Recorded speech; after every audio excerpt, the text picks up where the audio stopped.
Ok, donc merci. Donc, il faut me faire signe parce que je regarde jamais l'heure quand je parle, hein, pour que j'évite d'exploser complètement le temps. Euh, non. Euh, voilà. Donc, l'objet de ces journées, hein, c'était de poser la question du modèle universitaire qu'on veut, y compris, et c'était dès la d'ouverture, en posant la question des finalités et des nécessités sociales et des besoins sociaux qu'on identifie et au service desquels on entend construire un modèle d'université sur lequel je vais redire quelques mots. Et donc là, l'objet maintenant, c'est de discuter des moyens pour ces fins. Et ça nous renvoie en fait à deux façons possibles et complémentaires dont calculer des revendications budgétaires. En gros, la première façon consiste à partir d'un audit. Alors, on a entendu ce qu'a dit Julien, hein, sur la difficulté de trouver des chiffres commensurables, etc. Donc, on fait comme on peut pour partir d'un audit de la situation, de là un audit des besoins, chiffrer les manques et arriver à des revendications en termes de manque à pallier pour pouvoir assurer convenablement nos missions et combien d'argent est nécessaire. La deuxième démarche qui correspond plus à l'exercice de ces journées-ci, c'est on pose les finalités sociales, les contours qui vont institutionnels et le périmètre qui vont devoir en découler. On bricole un chiffrage de combien ça peut bien coûter. Et ensuite, à partir de là, on essaie de retomber sur des grandes masses budgétaires à affecter à tel ou tel pôle. Et en fait, la raison pour laquelle ces deux méthodes sont complémentaires, c'est que la deuxième est totalement aveugle si elle n'inclut pas une prise en compte de l'existant et des manques déjà identifiés. Réfléchir comme ça implique de critiquer assez frontalement quand même certains mots d'ordre que nous avons, c'est un vrai nous, hein, que nous avons tendance à un peu trop reprendre dans nos libellés de revendication. Du type, il faut 3% du PIB pour la recherche, dont 1% pour la recherche publique ou l'enseignement supérieur. Revendication fréquente qui reprend en fait des termes mêmes et des préconisations qui sont celles de l'OCDE. L'OCDE, jusqu'à nouvel ordre, n'a pas d'intérêt intrinsèque pour l'enseignement supérieur et la recherche. Ce n'est pas l'organisation pour l'amélioration de l'éducation, c'est l'organisation pour la coopération et le développement économique. Les préconisations financières pour le SR de l'OCDE sont fondées sur l'estimation d'un besoin social. Évidemment, comme toute estimation d'un besoin social, elle repose sur des termes politiques pour ne pas dire idéologiques, et c'est là qu'on va débarquer d'une prose avec du capital humain, de l'économie de la connaissance, peu importe à la limite s'ils y croient ou pas. Hein, bon. Et ensuite, on arrive à un chiffrage de l'enveloppe, c'est-à-dire qu'ils font exactement, ils se prêtent à l'exercice auquel on se prête nous. L'enveloppe elle-même est exprimée dans des termes non neutres, hein, le pourcentage du PIB, c'est-à-dire derrière l'idéologie de la croissance. Parce que la croissance, c'est quand même jamais que la croissance du PIB, et le PIB, c'est quand même aussi et d'abord un instrument, enfin voilà, sans rentrer dans les discussions sur ce que mesure le PIB, il n'en demeure pas moins que formuler un budget en termes de pourcentage du PIB, ça revient à reprendre à notre compte la définition des besoins sociaux qui est celle de l'OCDE. Ça appelle au minimum une discussion. Idéologiquement et macroéconomiquement, le moins qu'on puisse dire, c'est que cette définition des besoins sociaux est marquée, dans un sens qui, sans surprise, est celui des réformes qu'on subit depuis 20 ans, c'est-à-dire qu'en fait, ça revient à formuler nos revendications dans le cadre de pensée dont on prétend vouloir s'extraire. Écologiquement, c'est une optique totalement désastreuse puisque ça repose sur des objectifs de croissance et d'un progrès technique et industriel infini. Et puis, ça pose tout un tas de problèmes, y compris techniques, c'est que par définition, on arrive en aval, on ne fait que subir. Subir l'évolution de la situation économique, subir la démographie, puisque la croissance, notamment dans les sociétés, dans les pays de l'OCDE, le premier moteur de la croissance, c'est la démographie. Hein.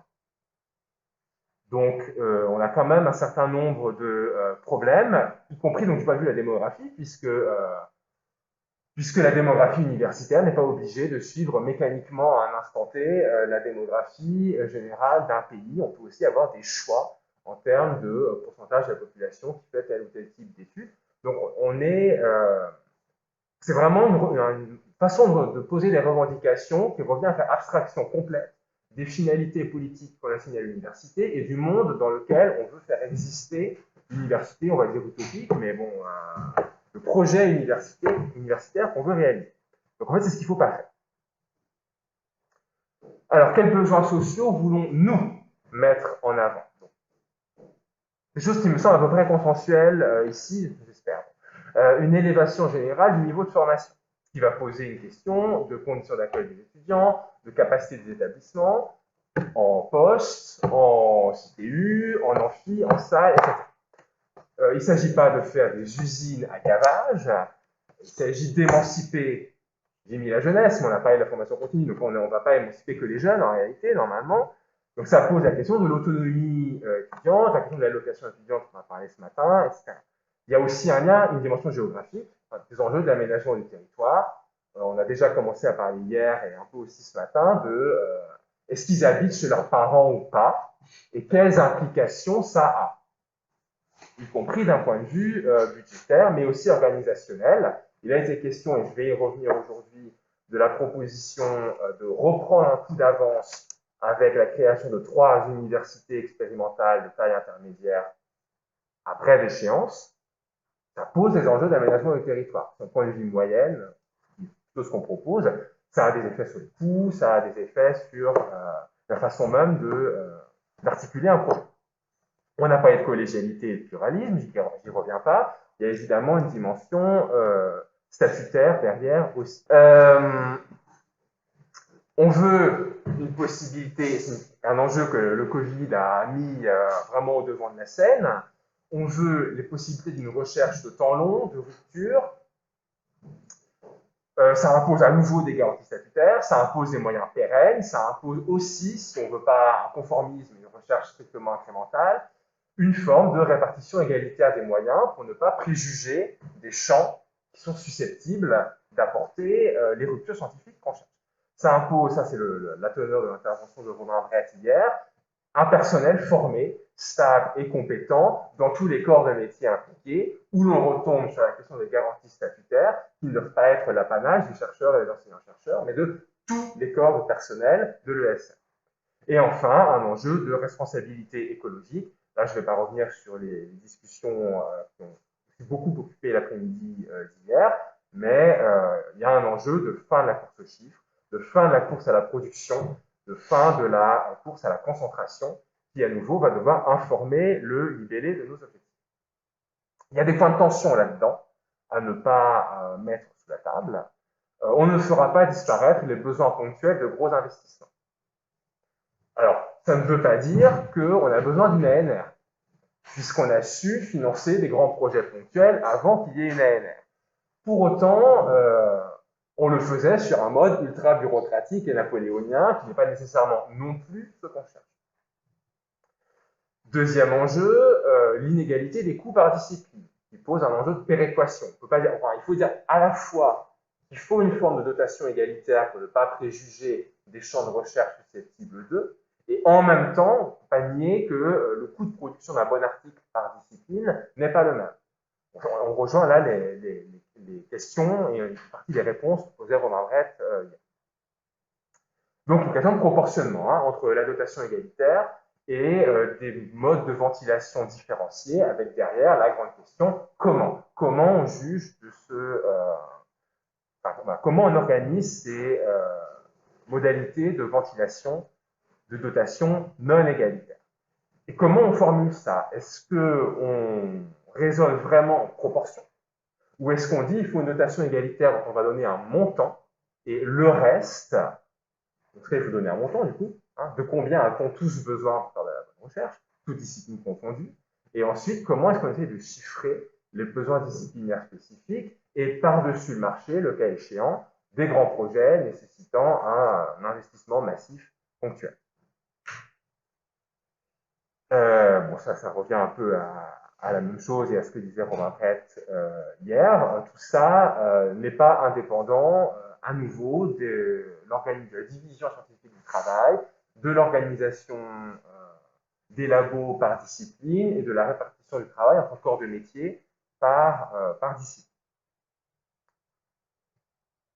Alors, une façon d'essayer de sortir de ces tensions, c'est de se trouver un os à ronger et donc d'arriver à une proposition spéculative, pour voir après comment on peut la rabattre sur les besoins existants. Donc, quelqu'un qui se reconnaîtra a eu une idée ici voilà, intéressante qui consiste à dire on prend une cohorte de 800 000 personnes par an, dans notre idée actuelle. On fixe le nombre de personnes qu'on veut voir dans cette cohorte à tout niveau d'éducation. On fixe a priori le taux d'encadrement qui nous paraît souhaitable, en personnel enseignant et en personnel non enseignant. Donc là, vous avez les chiffres sur lesquels on est parti. Ce ne sont pas des chiffres particulièrement farfelus en réalité, qui sont légèrement supérieurs aux chiffres nominaux actuels pour l'éducation nationale, sensiblement supérieurs à ça pour l'enseignement supérieur. Il y a la question de la recherche, comment on fait. Donc la proposition était, c'est un peu de la provocation, mais si on se fixe un objectif de 20 000 doctorants par an, on compte 4 ans pour un doctorat. 80 000, donc tête, personnes inscrites en thèse à un instant T. On pose qu'il faut autant de chercheurs statutaires que de doctorantes et de doctorants, autant de personnel d'appui et de soutien à la recherche que de chercheurs et chercheuses statutaires. Tout ce joli monde, évidemment, sous statut. Et donc, du coup, on peut calculer une masse salariale. Sur la base du salaire moyen par corps de métier concerné, revaloriser le 15%. On obtient 1 420 000 salariés pour l'éducation nationale, pour une masse salariale de 54 milliards d'euros par an, 480 000 personnes à salariés pour l'ESR, pour une masse salariale de 25 milliards d'euros par an. Dernier pari spéculatif, on sort de ratios qui sont actuellement pour l'ESR de l'ordre de 80% du budget consacré à la masse salariale et 20% au reste, pour passer à 50-50. Évidemment, explosion du budget à la clé. On obtiendrait un budget de 110 milliards par an pour l'éducation nationale, contre 73 actuellement, 51,2 pour l'ESR, contre 25,5 pour l'ESR au sens strict actuellement, 27,5 si on inclut dans le périmètre les programmes additionnels de recherche environnementale, écologique et agricole, ce qui, au vu des besoins sociaux formulés plus haut, paraît nécessaire. Donc, une proposition de trajectoire budgétaire pour arriver à l'objectif annoncé à l'horizon 2027. Donc, la proposition de trajectoire a un côté futile, évidemment. Elle a un intérêt, c'est que pour une partie des projets, notamment tout le volet infrastructurel et immobilier, pour la masse salariale, ce qui compte, c'est le point d'arrivée, c'est 2027. Pour les projets infrastructurels et immobiliers, ce qui va compter, c'est l'investissement additionnel cumulé sur 5 ans. Et donc, pour ça, il faut une trajectoire. Et donc, on propose une enveloppe totale quinquennale, un investissement additionnel cumulé sur 5 ans de 75 milliards d'euros. C'est beaucoup. Et à partir de là, on peut essayer de retomber sur les besoins. Bon, je vais passer ça, on pourra en discuter quand on aura le point de vue complémentaire. L'idée, c'est donc un doublement de fait du budget des universités, avec une hausse de 4,5 à 5 milliards d'euros de masse salariale pour 2027, ce qui va battre à part quinquennale. Ce qui est intéressant, c'est qu'on verra si vos chiffres ont un peu bougé. Sur la base du chiffrage de ce printemps ou début de l'été, si j'essayais de recompter, je tomberais sur grosso modo 6 milliards d'euros de mesures de masse salariale pure pour tout le SR, ce qui, au vu des proportions actuelles, ferait un petit peu plus de 4 milliards pour la masse salariale de l'université. Donc on prendrait un gros demi-milliard ou un demi-milliard de plus. Et il se trouve que sur la base du mode de calcul qu'on a appliqué, c'est le coût de la masse salariale de 3 universités nouvelles, ex nihilo, de taille intermédiaire, c'est-à-dire la proposition formulée au début. Donc en gros, on pallie les besoins et on reprend le coût d'avance avec les 3 universités expérimentales. On peut faire le même genre de choses sur les besoins immobiliers, mais cette fois-ci en raisonnant pas sur le point d'arrivée, mais sur la trajectoire, en partant de l'opération campus. L'opération campus, c'était 5 milliards d'euros qui ont été cramés en 12 ans. auquel il faut ajouter en fait 15 à 20% abondés par les collectivités locales pour des frais de maintenance additionnels. Donc le bilan est catastrophique pour tout un tas de raisons. C'était couru dès le départ, hein. C'était un système par appel à projet, il y a plein de campus qui n'ont rien eu, qui n'ont eu qu'un lot de consolation, l'échelonnage budgétaire n'était pas bon, les CTU étaient le parent pauvre du projet, etc. Donc si on veut arriver à quelque chose qui soit écologiquement, socialement, infrastructurellement et géographiquement satisfaisant, le pari, à nouveau, on est vraiment dans l'ordre de l'a priori pur, mais le pari, c'est triplé. 15 milliards. On ajoute et on fait abonder directement par l'État les frais de maintenance additionnels, 18 milliards en 5 ans. Combien faut-il pour faire 3 universités nouvelles, expérimentales dans des villes moyennes sur la base de recoupement partiel de l'opération campus? Ça fait entre 1,1 milliard estimation conservatrice, 1,5 milliard estimation plus généreuse, soyons généreux, 19,5 milliards d'opérations immobilières et infrastructurelles sur 5 ans. Alors la trajectoire de masse salariale qu'on peut calculer avant, c'était 20 milliards. On est plus simple de dire 20 milliards en 5 ans de masse salariale, 20 milliards en 5 ans d'opérations immobilières. Resterait sur la trajectoire calculée l'équivalent de 11 milliards à ajouter à l'université en 5 ans à ventiler, qui peuvent évidemment être concentrés sur la recherche universitaire ou sur d'autres pôles à définir démocratiquement. Ça paraît relativement facile à calculer en grande masse. Les choses sont beaucoup plus compliquées pour les organismes de recherche. D'abord parce qu'il y a la question du périmètre. C'est là qu'évidemment l'intégration du CEA, de l'INRA, change complètement la donne dans le calcul, en termes de masse, en termes de décision aussi, puisque le budget du CEA et de l'INRA ne part pas forcément actuellement dans des finalités sociales qui sont totalement en phase avec les objectifs que nous voulons nous fixer. Bon, en recalculant sur la base du nouveau périmètre, on aurait un budget actuel de 11,7 milliards d'euros qu'il faudrait porter à 19. Comment la répartir? C'est là que ça se complique, parce que si on prend l'exemple du CNRS, alors d'abord, beaucoup des EPST ont beaucoup de ressources propres, ce qui change évidemment aussi la structure du budget. Vous prenez le CNRS. La masse salariale du CNRS, c'est 2,5 milliards d'euros par an. La dotation pour faire de services publics du CNRS, c'est 2,6 milliards d'euros par an. Et ça représente 73% du budget du CNRS. Alors évidemment, comme il y a beaucoup de précaires au CNRS, ils ne sont pas payés sur la dotation, sur la subvention pour faire du service public. Mais si nous, on veut intégrer les gens avec les garanties statutaires, etc., nécessaires, si on se contente de décalquer les proportions actuelles et de donner au CNRS un quart du budget de la masse salariale, etc., ben en fait, on n'augmente pas la masse salariale du CNRS par rapport à ce qu'elle est actuellement. Donc, il faut changer la péréquation entre opérateurs de recherche. Entre opérateurs des programmes 172, il y a 130 et quelques, j'ai oublié le numéro, 190 et 193. Ce sont ceux qui ont été additionnés ici. Alors, il y a un volet qui paraît assez naturel, c'est les 800 et quelques millions de l'ANR, qui d'ici 2022 seront 1 milliard, dont on pourra se passer sur la base du volume en question. Donc, ça fait 1 milliard qu'on peut reventiler, qu'on peut décider en bloc, qui part en masse salariale pour le CNRS, par exemple. Mais en réalité, c'est là qu'on arrive à la limite de l'exercice. C'est-à-dire que ces calculs spéculatifs sur la base de taux d'encadrement moyen, de salaire souhaité moyen, et de proportions moyennes à suivre, pour l'université, ça va donner des choses permettant une projection assez facile. Pour les organismes de recherche, beaucoup moins. Pour ne rien dire des questions de recherche sur projet, etc.